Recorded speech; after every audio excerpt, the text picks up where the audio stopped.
नमस्कार CSK news में आप सभी दोस्तों का एक बार फिर से बहुत बहुत स्वागत है। दोस्तों आज दिन भर की जो फटाफट ब्रेकिंग न्यूज़ निकल के आ रही है कि करके जानेंगे। दरअसल दोस्तों आपको बता दें कि बहुत बड़ी खबर निकल के आ रही है जहां पर भारत ने अक्साई चीन के प्योंगयांग इलाकों पर किया है कब्जा। जी हाँ, एक अक्साई चीन के एक बड़े छोटे से भूभाग पर कब्जा कर लिया है। इसके साथ ही आपको बताएंगे कि कैसे कश्मीर में फिर जंग के हालात बन चुके हैं। श्रीनगर लेह हाईवे को बंद कर दिया गया है और इस बीच LAC पर मुंहतोड़ जवाब मिल रहा है भारत की तरफ से।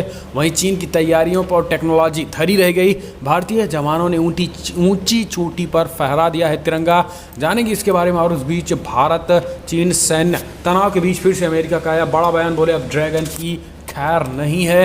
अमेरिका के अभी बयान आया। और उस बीच यूपी में रोकने के बावजूद भी ताजिया दफन किया जा रहा है। दो समुदाय में जबरदस्त झड़प, पुलिस प्रशासन हाई अलर्ट पर। जौनपुर का बड़ा मामला निकल के आया जहां पर पुलिस पर ही पथराव करने लगे हैं, ये भी आपको बताएंगे। और उस बीच ब्लैक टॉप पर कब्जे के साथ ही यानी अक्साई चीन का छोटा सा हिस्सा उस इलाके के कब्जे के साथ चीन को बहुत बड़ा झटका लगा है, क्योंकि वहीं से चीन हमेशा LAC से भारत की तरफ बढ़ता था। तो ये बड़ी अपडेट इसके बारे में आपको बताएंगे। और उस बीच सुरेश रैना के भाई ने दुनिया को अलविदा कहा।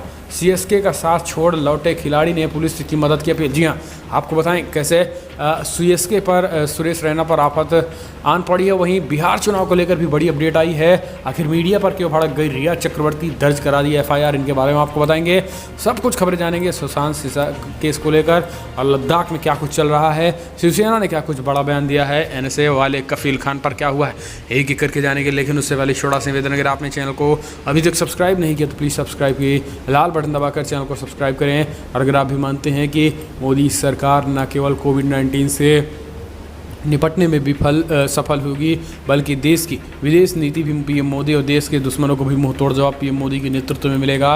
इस वीडियो को लाइक करके अपना समर्थन दर्ज कीजिए। दरअसल पहली बड़ी खबर निकल के आ रही दोस्तों, आपको बता दें कि कश्मीर में फिर जंग जैसे हालात। श्रीनगर लेह हाईवे पर आम लोगों के लिए बंद कर दिए गए हैं। चप्पे चप्पे पर सेना के जवान। वहीं चीन को मुंहतोड़ जवाब देने पर सेना हाई अलर्ट हो गई है। दरअसल आपको बता दें कि कश्मीर में एक बार फिर से जंग जैसे 1962 के हालात बन चुके हैं, क्योंकि श्रीनगर लेह हाईवे पर आम लोगों के लिए बंद कर दिया गया है। आपको बता दें कि चीन ने एक बार फिर से लद्दाख बॉर्डर पर घुसपैठ करने की कोशिश की थी, जहां पर चीनी सेना पहले की इस कोशिश को भले ही भारतीय सेना के जवानों ने नाकाम कर दिया हो, लेकिन इस वक्त हालात फिर से तनावपूर्ण हो गए हैं। इस घटना के बाद श्रीनगर लेह हाईवे को आम लोगों के लिए बंद कर दिया गया है। अब इस हाईवे का इस्तेमाल सिर्फ सेना के लिए, वाहनों के लिए किया जाएगा। लद्दाख बॉर्डर पर तेज़ हुई हलचल के बाद सोमवार सुबह पर यह फैसला लिया गया है कि इसके अलावा प्योंगयांग से झील और आसपास के जो स्थानीय लोग रहते हैं उन्हें भी सुरक्षित स्थानों पर ले जाया जाएगा। आपको बता दें कि रक्षा मंत्रालय के द्वारा जारी बयान में मुताबिक 29 से 30 अगस्त की रात को चीनी सेना ने ईस्टर्न लद्दाख में प्योंगयांग से झील के पास घुसपैठ की कोशिश की थी। पिछले बैठकों में दोनों देशों के नेताओं के बीच ये बड़ी हुई थी, लेकिन आपको बता दें कि हाई अलर्ट पर और इंडियन आर्मी पूरी तरीके से मुंहतोड़ जवाब देने का भी ऐलान कर दिया। हम चलते हैं अगली अपडेट लेते हैं। बड़ी खबर, चीन बना रहा बड़ी प्लानिंग, लेकिन इस बीच भारत ने कब्जा कर लिया है अक्साई चीन के एक छोटे से भूभाग प्योंगयांग पर कब्जा कर लिया है। बहुत बड़ी खबर, चीन की पूरी तैयारी और टेक्नोलॉजी धरी की धरी रह गई। भारतीय जवानों ने प्योंगयांग जैसी ऊंची चोटी पर फहरा दिया अपना तिरंगा। आपको बता दें चीनी सेना की घुसपैठ को 2 दिन बाद लद्दाख सीमा को लेकर बड़ा खुलासा हुआ। सेना के सूत्रों के मुताबिक प्योंगयांग से झील के दक्षिणी किनारे को भारत ने अपने अंडर में ले लिया है। यहाँ की चोटियों पर भारतीय सेना के जवान तैनात कर दिए गए हैं। सूत्रों ने बताया है कि सेना ने मुश्किल माने जाने वाले स्पांगुर झील और उसके किनारे चीन द्वारा बनाई गई सड़क पर भी अपना कैंप स्थापित कर लिया है। दरअसल ये वही इलाका है जहां से चीन लगातार भारत की तरफ घुसपैठ करती है, और इसी को देखते हुए इंडियन आर्मी ने पूरी तरीके से उसे प्योंगयांग से झील को अपने कब्जे में कर लिया। इसके साथ ही आपको बता दें कि अक्साई चीन का एक छोटा सा भूभाग है, वही अक्साई चीन जिसको 1962 में लिया गया था, लेकिन इस बार इंडियन आर्मी ने इसको अपने कब्जे में कर लिया, जिसके बाद टकराहट और बढ़ने की स्थिति हो गई है। आपको बता दें कि चीन ने चेतावनी दी है कि भारत ने यह करके ठीक नहीं किया है, लेकिन आपको बता दें कि इंडियन आर्मी को अगर उकसाया है किसी ने तो 30 अगस्त को फिर से चीन की सेना ने, और यही कारण है कि जवाबी कार्रवाई में भारत ने 1 कदम पीछे हटने के बजाय 4 कदम आगे जा पहुंचा। हम चलते हैं अगली अपडेट लेते हैं। आपको बता दें कि भारत चीन सैन्य तनाव के बीच अमेरिका का भी आया बयान। बोले ड्रैगन की खैर नहीं है। जी हाँ, दरअसल भारत चीन के LAC पर तनाव के बीच अमेरिका ने बड़ा बयान दिया है। अमेरिका ने राज्य सचिव माइक पोम्पियो ने कहा है कि चीन पर पूरी दुनिया पूरी दुनिया की शराफत और आज़ादी का नाजायज़ फ़ायदा उठा रहा है। माइक पोम्पियो का बयान उस समय आया है जब भारत चीन के ऐसे पर तनाव है। यही दक्षिणी चीन सागर में वो अमेरिका की आंखें दिखा रहा है। चीन ने हांगकांग में भी उसकी आज़ादी को ख़त्म करते हुए पश्चिमी देशों से तानातानी बढ़ा ली है। भारत चीन के विवाद के बीच अमेरिका ने कहा है कि अब चीन की खैर नहीं है, क्योंकि चीन लगातार अपने पड़ोसी देशों को उलझाना चाहता है और उलझाकर वो अपना फ़ायदा करना चाहता है, लेकिन चीन को मुंहतोड़ जवाब मिलेगा आने वाले समय में। हम चलते हैं अगली अपडेट लेते हैं। आपको बता दें, बिग ब्रेकिंग जौनपुर से निकल के आ रही, जहाँ पर योगी सरकार के रोक के बावजूद कुछ शरारती तत्व निकाल रहे हैं ताजिया।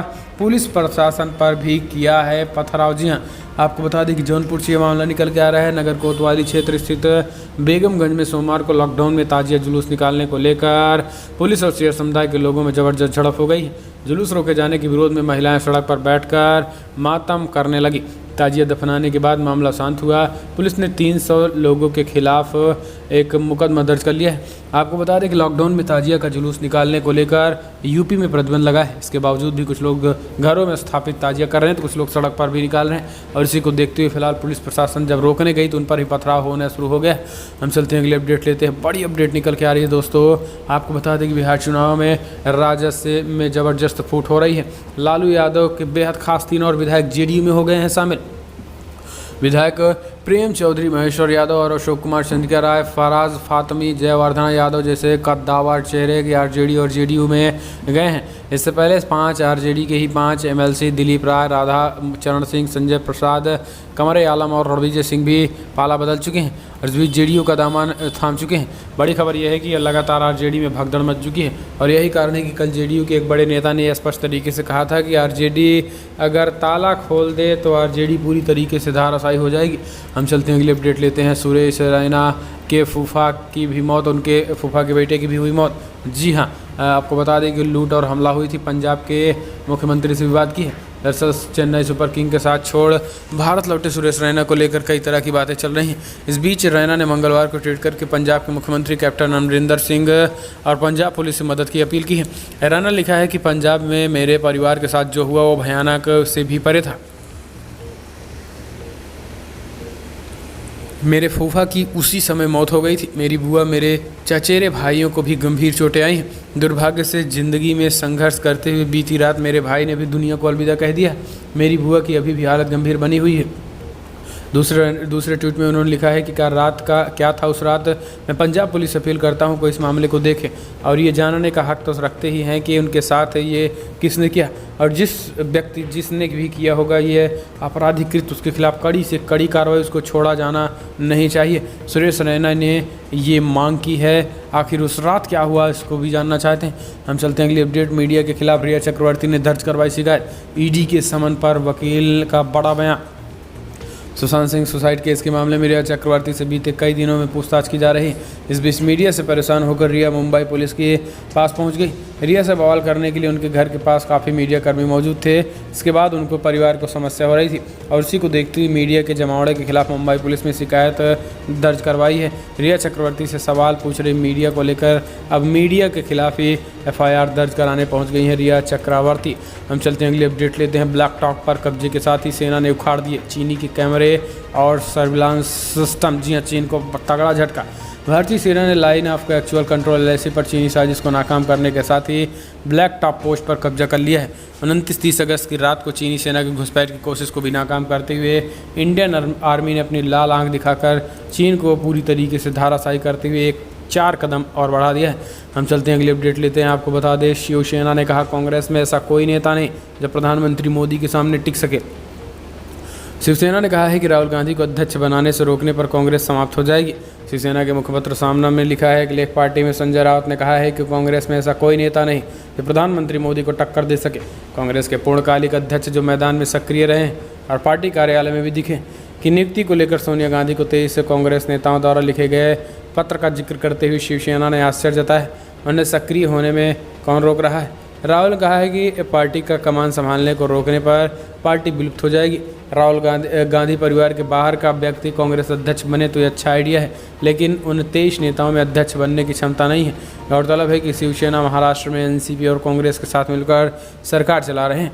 हम चलते हैं अगली अपडेट। डॉक्टर कफील खान पर NSA लगाना गैर कानूनी, तुरंत रिहा किया जाए, इलाहाबाद हाईकोर्ट का आदेश। गोरखपुर के डॉक्टर कफील खान पर एनएसए हटाने का आदेश दे दिया गया है। इलाहाबाद हाईकोर्ट ने एनएसए हटाने के आदेश जारी करते हुए डॉक्टर कफील खान को तुरंत रिहा करने के निर्देश दे दिए गए हैं। आपको बता दें कि डॉक्टर कफील खान पर एनएसए लगाने की चुनौती दी गई थी। डॉक्टर कफील खान की मां नुजरत परवीन की ओर से बंदी प्रत्यक्षीकरण याचिका दाखिल की गई थी। दरअसल डॉक्टर कफील पर नागरिकता संशोधन कानून और एनआरसी को लेकर भड़काऊ भाषण देने के मामले में एनएसए के तहत कार्रवाई की गई थी और डीएम अलीगढ़ ने नफरत फैलाने के आरोप में फ़िलहाल उन पर ये कार्रवाई की थी। हालांकि आज हाईकोर्ट ने बड़ा फैसला देते हुए उन पर एनएसए हटा दिया है और योगी सरकार से उनको रिहा करने की मांग की है। हम चलते हैं अगली अपडेट लेते हैं। बहुत बड़ी अपडेट निकल के आ रही है जहां पर सुशांत को लेकर सैमुअल मिरांडा सुशांत के दोस्त ने किया बड़ा खुलासा। बोले रोते थे सुशांत, पार्टी करती थी रिया चक्रवर्ती। सुशांत के मामले में लगातार सीबीआई पूछताछ कर रही है। इस दौरान ऐसे कई खुलासे हो रहे हैं जिसे जानकर हर कोई हैरान हो सकता है। आपको बता दें कि ऐसा ही खुलासा हुआ सुशांत के पूर्व हाउस मैनेजर सैमुअल मिरांडा ने किया है। मिरांडा ने सीबीआई को बताया है कि सुशांत अक्सर रोया करते थे। मीडिया रिपोर्ट के मुताबिक सैमुअल मिरांडा ने बताया कि उन्हें काम पर सुशांत की बहन प्रियंका और उनके पति सिद्धार्थ ने रखा था। सैमुअल का काम सुशांत के स्टाफ को हैंडल करना और सैलरी देना था। सैमुअल ने कहा कि एक दिन सुशांत का अपनी बहन से झगड़ा हो गया था, जिसके बाद प्रियंका और सिद्धार्थ दिल्ली चले गए थे। इसके बाद सुशांत उस दिन खूब रोए थे, लेकिन रिया चक्रवर्ती वहीं उस दिन पार्टी कर रही थी। रिया चक्रवर्ती का जो बर्ताव था वो बिल्कुल भी ठीक नहीं था। इस तरीके की बातें आ रही हैं एक एक करके। हम चलते हैं अगले अपडेट लेते हैं। आपको बता दें कि बिहार चुनाव के बीच सुशील मोदी का बड़ा बयान। बोले बिहार में कोई दल अपने बूते चुनाव जीत कर नहीं बना सकता है सरकार। दरअसल बिहार के उप मुख्यमंत्री सुशील मोदी का कहना है कि बिहार में गठबंधन की राजनीति की एक वास्तविकता है। बीजेपी, जनता दल यूनाइटेड और राष्ट्रीय जनता दल इसके त्रिकोण में है। इनमें से किसी को इस मुगालते में नहीं रहना चाहिए कि वो अपने बूते चुनाव जीतकर सरकार बना लेंगे। तो कहीं ना कहीं अपने आप में इसका इशारा जेडीयू की तरफ है। जी हाँ, आरजेडी और कांग्रेस की तरफ नहीं बल्कि जेडीयू की तरफ है, क्योंकि जेडीयू लगातार अपने आप में बड़ी सीटें लेने का और ज़्यादा से ज़्यादा सीटें लेने की बात करती है। और इसी को देखते हुए बीजेपी ने बड़ा ऐलान कर दिया है और कहीं ना कहीं नीतीश सरकार को चेतावनी दे दी है कि ज़्यादा सीटों के चक्कर में ऐसा ना हो कि मुख्यमंत्री पद ही चला जाए। हम चलते हैं अगली अपडेट लेते हैं। आपको बता दें कि टेलीकॉम कंपनियों को एजीआर बकाया चुकाने के लिए सुप्रीम कोर्ट ने दिया 10 साल का वक्त। सालाना चुकानी होगी किस्त। दरअसल टेलीकॉम कंपनियों के एजीआर केस में बड़ी राहत देते हुए सुप्रीम कोर्ट ने बकाया चुकाने के लिए 10 साल तक का वक्त दिया है। शीर्ष अदालत ने कहा है कि कंपनियों को बकाया राशि का 10% एडवांस देना चाहिए और फिर हर साल समय पर किस्त चुकानी होगी। एजीआर बकाया के लिए सुप्रीम कोर्ट ने 7 फरवरी की तारीख तय की है। सभी कंपनियों को हर साल इसी तारीख अपने एजीआर बकाये की सालाना फीस चुकानी होगी। सुप्रीम कोर्ट ने कहा है कि यदि कोई टेलीकॉम कंपनी सालाना किस्त समय पर नहीं चुकाती है तो उसे ब्याज भी लगेगा और कोर्ट की अवमानना का केस भी चलेगा। इसी साल शीर्ष अदालत ने 14 साल से लंबित केस का निपटारा भी कर दिया है। तो दोस्तों ये बड़ी अपडेट थी। फिलहाल बड़ी खबर भी इतना ही, लेकिन अगर आपको वीडियो पसंद आए तो लाइक करें, शेयर करें दोस्तों। और चीन को लेकर जिस तरीके से टकरार चल रही है, ऐसे में इंडियन आर्मी के लिए एक लाइक तो बनता है दोस्तों। जय हिंद कमेंट के माध्यम लिखिए। इस वीडियो में बताना। जय हिंद, वंदे मातरम।